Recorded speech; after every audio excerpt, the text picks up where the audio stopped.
آیا میدونستید با 3 تا تغییر کوچیک قرآنی در سبک زندگی خودتون زندگیتون رو منقلب کنید و یک داستان جدیدی به زندگیتون باز کنید؟ فالو کن چون محتوای ویژه منتظرته.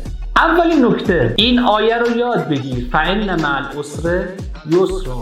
بعد از هر کار سختی آسانی هست. تو میتونی، تو خسته نمیشی.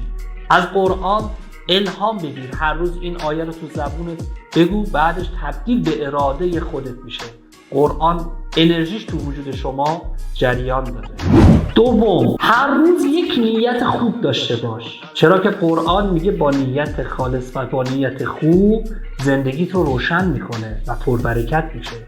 و سومین نکته که خیلی مهم هست اینه که به دیگران کمک بکن. بعضی میگن ما شاید مالی نتونیم به کسی کمک کنیم، اما شما میتونید حتی با لبخندتون اطرافیانتون دلشون رو شاد کنید. این هم کمک کردن هست و هم صدقه دادن هست، تو روایت هامون اومده. اگر این ویدیو حس خوبی بهت داد، برای دوستات ارسال بکن و به دوستات هم پیشنهاد بده که ما رو فالو کنن.